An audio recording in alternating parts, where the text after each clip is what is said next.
హరే కృష్ణ. శ్రీకృష్ణుడు బృందావనాన్ని వదిలి మథురకి వెళ్ళేటప్పుడు వ్రజవాసులందరికీ ఆయన చెప్తాడు, మీరు కంగారు పడకండి, బాధపడకండి, నేను 10-20 రోజుల్లో తిరిగి వచ్చేస్తాను అని. సో మరి తిరిగి కృష్ణుడు బృందావనానికి ఎప్పుడు వెళ్ళారు మీరు తెలుసుకోవాలనుకుంటున్నారా? అలాగే రథయాత్ర సమయంలో జగన్నాథుడు లాస్ట్న ఆఖరున రథం ఎక్కుతారు. రథం ఎక్కి బయలుదేరుతారు. ఆయన కన్నా ముందే సుభద్ర మహారాణి ఇంకా బలదేవుడు ఇద్దరు కూడా వెళ్ళిపోతారు రథంలో. అలా ఎందుకు జగన్నాథుడు లాస్ట్న రథం ఎక్కుతాడు మీరు తెలుసుకోవాలనుకుంటున్నారా? ఈ రథయాత్రకి, ఈ బృందావనానికి కృష్ణుడు తిరిగి వెళ్ళే కథకి అసలు సంబంధం ఏంటి మీరు తెలుసుకోవాలనుకుంటున్నారా? సో ఇప్పుడు నేను చెప్పే ఈ కథను మీరు వింటే ఈ విషయాలన్నీ మీకు స్పష్టమవుతాయి. ఒకరోజు కృష్ణుడు ద్వారకలో ఉన్నప్పుడు రాధారాణి గురించి ఆలోచిస్తూ ఆమె విరహంలో స్పృహ కోల్పోతాడు. అలా స్పృహ కోల్పోయిన కృష్ణుణ్ణి ఆ సమయంలో చూస్తారు నారదముని ఇంకా ఉద్ధవుడు. సో వాళ్ళిద్దరూ కూడా కృష్ణుడి యొక్క ప్రియమైన భక్తులు, ప్రేమ భక్తులు. సో వారు ఇద్దరు కూడా అర్థం చేసుకుంటారు వెంటనే కృష్ణుడు ఈ రాధారాణి యొక్క విరహంలో ఆయన ఇలా స్పృహ కోల్పోయారు అని.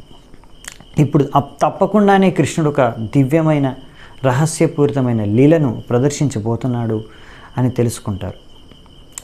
సో అలా వాళ్ళు అక్కడ ఉన్నప్పుడే బలరాముడు కూడా అక్కడ చేరుకుంటారు.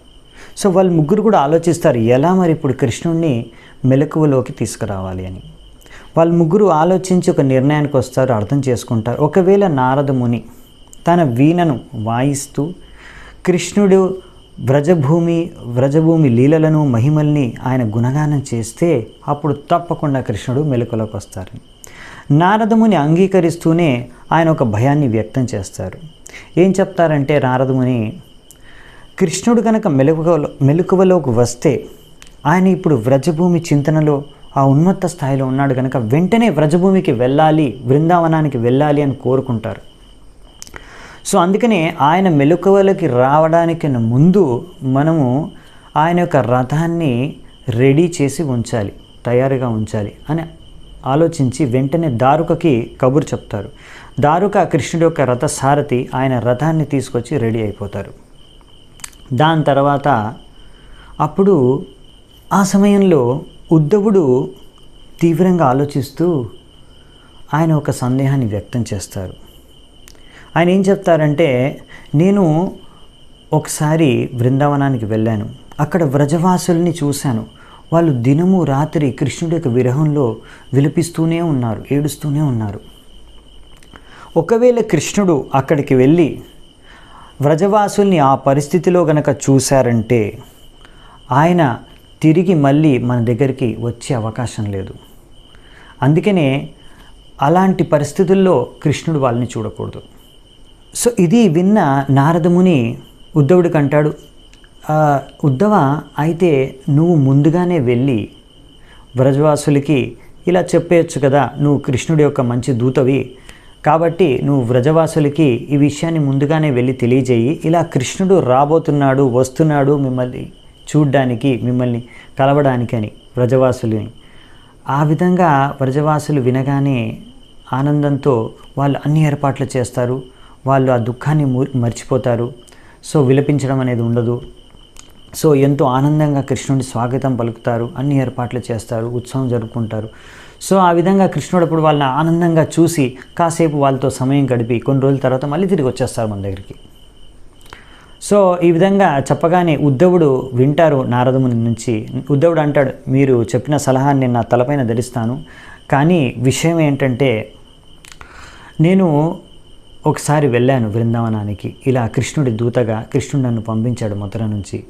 అక్కడికి వెళ్ళి నేను 3 మాసాలు ఉన్నాను.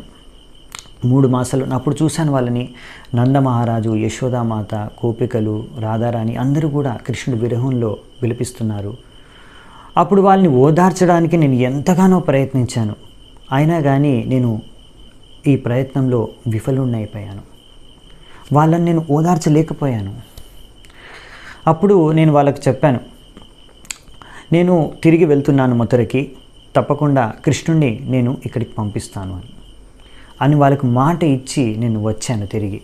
ఇప్పటివరకు కృష్ణుడు మళ్ళీ తిరిగి వెళ్ళలేదు. ఎన్నో మాసాలు, సంవత్సరాలు గడిచిపోయాయి. సో ఇప్పుడు నేను వెళ్ళి వాళ్ళకి మళ్ళీ చెప్పాను అనుకోండి, ఇలా కృష్ణుడు వస్తున్నాడు అని, వాళ్ళు అంటారు, ఉద్ధవ నువ్వు అబద్ధాలు చెప్తున్నావు, నీ మాటలు మేము నమ్మము, నువ్వు మోసగాడు అని కూడా అంటారు. అందుకే నేను ఇలా వెళ్ళను దూతగా ఈ సమయంలో అని ఉద్ధవుడు వ్యక్తం చేస్తారు. అప్పుడు మరి దాని తర్వాత నారదముని ఇంకా ఉద్ధవుడు బలరాముడిని రిక్వెస్ట్ చేస్తారనమాట. ఆయనకు విన్నపం చేసుకుంటారు, బలరామ నువ్వు వెళ్ళి ముందు ఇలా వ్రజవాసులకి తెలియచేయి కృష్ణుడు వస్తున్నాడు అని. అప్పుడు బలరాముడు కూడా ఎంతో బాధతో, అయ్యో నారద, ఉద్ధవ, నేను కూడా ఒకసారి బృందావనానికి వెళ్ళాను, 2 మాసాలు ఉన్నాను అక్కడ, ద్వారకా నుంచి బృందావనానికి వెళ్ళాను. ఆ సమయంలో నందమహారాజు, యశోదామాత అందరినీ కలిశాను. వారు ఎంతో విరహంలో, కృష్ణుడి యొక్క విరహంలో, దుఃఖంలో వాళ్ళు ఏడ్చారు. కానీ నేను వారిని ఓదార్చలేకపోయాను. ఆ పరిస్థితిలో వాళ్ళని చూసి నాకు అర్థమైంది ఒకటే, ఈ వ్రజవాసుల్ని ఓదార్చడానికి కృష్ణుడు స్వయంగా రావాలని. అందుకే నేను వాళ్ళకి చెప్పాను, మీరు కొన్ని రోజులు ఓపిక పట్టండి, నేను తిరిగి వెళ్తున్నాను, తిరిగి వెళ్ళి కృష్ణుడికి చెబుతాను, కృష్ణుడిని నేను పంపిస్తాను అని. అలా చెప్పి నేను వచ్చి కృష్ణుడికి ఈ విషయాన్ని నేను వివరించాను, విన్నపం చేసుకున్నాను, వెళ్ళి ఒకసారి వ్రజవాసుల్ని కలవండి అని, వ్రజభూమికి వెళ్ళండి అని. కానీ ఇప్పటి వరకు కృష్ణుడు తిరిగి వెళ్ళలేదు వ్రజభూమికి. సో ఇప్పుడు నేను వెళ్ళి వాళ్ళకు చెప్పాను అనుకోండి, వ్రజవాసులకి ఇలా కృష్ణుడు రాబోతున్నాడు అనేసి, వాళ్ళు నా మాటలు నమ్మరు. సో అందుకనే నేను కూడా వెళ్ళదలుచుకోలేదు నారద. సో మరి ఏం చేద్దాం ఇప్పుడు అని అలా ఆలోచిస్తున్నప్పుడు ఆ సమయంలోనే అక్కడికి సుభద్రమాత చేరుకుంటుంది. సో ఎంతో తెలివైన సుభద్రాదేవి అన్ని విషయాలు అర్థం చేసుకొని ఆమె అంటుందన్నమాట, మీరేమీ కంగారు పడకండి, మీరు నిశ్చింతగా ఉండండి, నేను వెళ్తాను బృందావనానికి. సో నా రథం రెడీ చేయండి, నేను బృందావనానికి వెళ్తాను. నేను బృందావనానికి వెళ్ళి అక్కడ యశోదామాత ఒళ్ళో కూర్చొని ఆమె కన్నీళ్లు తుడిచి ఆమెని ఓదారుస్తాను. నేను చెబుతాను, ఇలా నేను, కృష్ణుడు, బలరాముడు మేము ముగ్గురము బయలుదేరాం ద్వారకా నుంచి. కాకపోతే దారిలో ఎంతో మంది కృష్ణుడిని కలవడానికి వచ్చేశారు. ఇంకా కృష్ణుడికి పూజ నైవేద్యాలు, ఇలా ఆరతి ఇవన్నీ ఇస్తున్నారు. తద్వారా కొంచెం లేట్ అయిపోతుంది. అందుకనే నేను ముందుగానే వచ్చేసాను బృందావనానికి మీకు ఈ శుభవార్త అందించడానికి.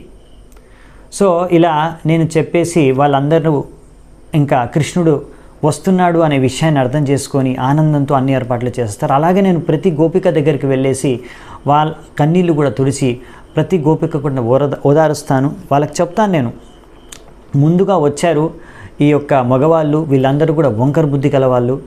సో నేను మీలాగా స్త్రీని, ఒక సరళమైన స్త్రీని, సో మీకు నేను చెప్తున్నాను కృష్ణుడు బలరాముడు వస్తున్నారు అని. సో నేను వాళ్ళకి నచ్చ చెప్తాను, వాళ్ళు నా మాటలు నమ్ముతారు తప్పకుండా. ఆ విధంగా అందరూ వ్రజవాసులు కూడా ఎంతో ఆనందంగా అన్ని ఏర్పాట్లు చేస్తారు. కృష్ణుడికి స్వాగతం పలకడానికి ఒక పెద్ద ఉత్సవం జరుగుతుంది అక్కడ, మీరు కోరుకున్న విధంగానే అవుతుంది అని. సో ఇలా చెప్పిన తర్వాత అప్పుడు ఇంకా బలరాముడు అంటాడు, సో సుభద్రాదేవి వెళ్తే నేను కూడా సుభద్రాదేవితో పాటు నేను కూడా వ్రజభూమికి వెళ్తాను అని. సో బలరాముడి యొక్క రథం కూడా రెడీ అవుతుంది. సో ముందుగా బలరాముడు రథాన్ని ఎక్కి, ముందు బలరాముడి రథం బయలుదేరుతుంది. బలరాముడి రథం బయలుదేరే వెనకాల సుభద్ర మహారాణి యొక్క రథం కూడా బయలుదేరడానికి రెడీ అవుతుంది. సో అందుకనే మీరు రథయాత్ర సమయంలో గమనించవచ్చు, 3 రథాల్లో ఫస్ట్ బలరాముడి యొక్క రథం బయలుదేరుతుంది, తర్వాత సుభద్రాదేవి యొక్క రథం బయలుదేరుతుంది. సో దాని తర్వాత అక్కడ ఉద్ధవుడు ఇంకా నారదముని వాళ్ళిద్దరూ కూడా నిర్ణయించుకుంటారు, సో మీ ఇద్దరు రథాల్లో బయలుదేరండి. మీరిద్దరు రథాల్లో బయలుదేరిన వెంటనే అప్పుడు మేము కృష్ణుడికి, ఇక్కడ నారదముని కృష్ణ లీలల్ని, వ్రజభూమి మహిమల్ని గుణగానం చేస్తాడు తన వీణ వాయిద్యంతో. అప్పుడు కృష్ణుడు మెలకువలో వస్తాడు. దాని తర్వాత మేము కృష్ణుడిని తీసుకొని బయలుదేరతామని అలా ప్లాన్ చేసుకున్న తర్వాత ప్లాన్ ప్రకారమే సుభద్రాదేవి ఇంకా బలరాముడు వాళ్ళ రథాలు ఎక్కి బయలుదేరిపోతారు. దాని తర్వాత నారదముని ఆయన వ్రజభూమి యొక్క లీలల్ని గానం చేస్తుంది విని కృష్ణుడు మెలకువలోకి వచ్చేస్తాడు. మెలకువలోకి రావడమే కాకుండా ఆయన నించుంటాడు, త్రిభంగ రూపంలో నించుంటాడు. ఇలా త్రిభంగ రూపంలో అంటే 3 చోట్ల వంగి కృష్ణుడు నించుంటాడు. ఈ త్రిభంగ ఫామ్, ఈ రూపాన్ని ఆయన బృందావనంలో మాత్రమే ప్రదర్శిస్తాడు, ద్వారకలో కాదు. ద్వారకలో ఆయన ఒక రాజులాగా, రాజు యొక్క వస్త్రాల్ని, వేషభూషణను ధరించి ఆయన నివసిస్తాడు. కానీ బృందావనంలో ఇలా త్రిభంగ రూపాన్ని ఆయన దర్శనమిస్తాడు అందరికీ. సో ఆ రూపంలో ఆయన ఇక్కడ నారదమునికి దర్శనం ఇచ్చి ఇంకా ఉద్ధవుడికి దర్శనమిస్తారు. సో ఇలా మురళి ధరించి నెమలి పింఛాన్ని పెట్టుకొని త్రిభంగ రూపంలో కృష్ణుడు బృందావనంలో ఉంటాడు. సో అదే చేతనతో, అదే ఉన్మత్త స్థాయిలో ఆయన ఇప్పుడు మెలకువలోకి వచ్చేస్తాడు. ఇంకా ఆయన అంటాడు, ఓ ఎక్కడ ఇది బృందావనం కాదా, బృందావనం ఎక్కడుంది, నేను ఎక్కడున్నాను. అప్పుడు వెంటనే నారదముని ఇంకా ఉద్ధవుడు అర్థం చేసుకొని, స్వామి మీకోసం రథం రెడీగా ఉంది, మిమ్మల్ని బృందావనం తీసుకెళ్ళడానికి వ్రజభూమికి అని చెప్తారు.